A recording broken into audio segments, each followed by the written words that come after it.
En Bourgogne, Marie-Eugénie et Dominique ont eux aussi trouvé une maison qui leur ressemble. Leur ferme, typiquement bressane, arrive à la 6e place de votre classement.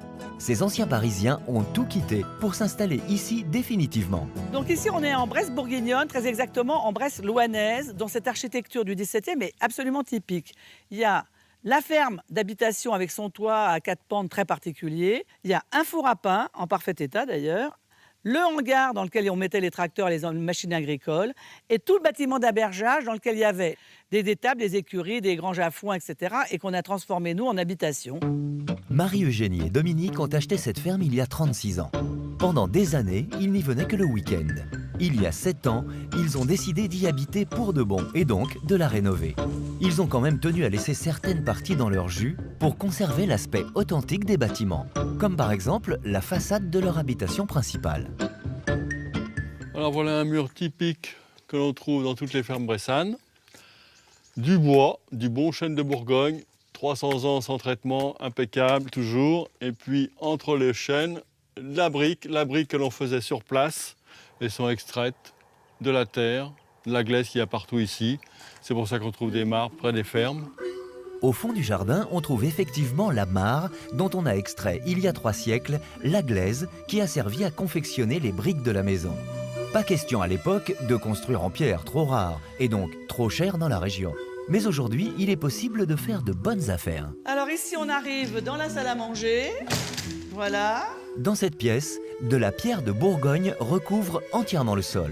Marie-Eugénie l'a trouvée dans une carrière près de Dijon et Dominique l'a posée lui-même. C'est-à-dire qu'on a acheté là donc ce lot de pierre en petits morceaux et qui a coûté pas cher du tout. Sauf que pour avoir ce résultat-là, il faut avoir mon Dominique à moi, qui est quand même n'avait plus de genoux à la sortie quand même, parce que c'est quand même un boulot d'enfer pour faire ce gabarit comme ça et ce tableau par mètre carré. Les travaux, c'est Dominique. La déco, c'est Marie-Eugénie. Du buste de l'arrière-grand-père à l'hôtel chiné en brocante, en passant par des vieilles poteries typiques de la région.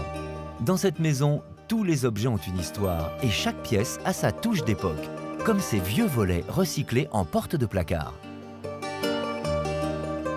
Dans le salon, le témoin du passé, c'est la cheminée.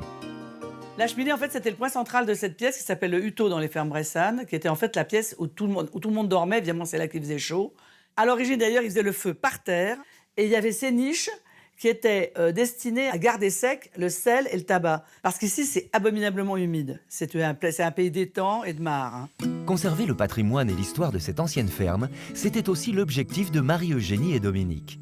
Le bâtiment qui héberge le four à pain a été maintenu en état et son énorme foyer fonctionne toujours comme avant. Une fois par semaine, ils devaient faire le pain voilà, pour les 3-4 fermes aux alentours. Et c'était l'occasion de faire une belle fête. Pendant que Dominique s'occupe de la cuisson du poulet de Bresse, Marie-Eugénie fait son petit marché dans son jardin.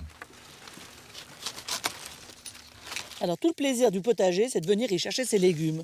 Surtout quand, comme moi, on adore faire la cuisine. Et pour installer son coin cuisine, Marie-Eugénie avait justement des idées très précises. On a en fait construit cette espèce d'atelier, que je voulais surtout pas que ça ressemble à une véranda. Donc j'ai l'impression de cuisiner dans le jardin. Donc j'ai un piano professionnel.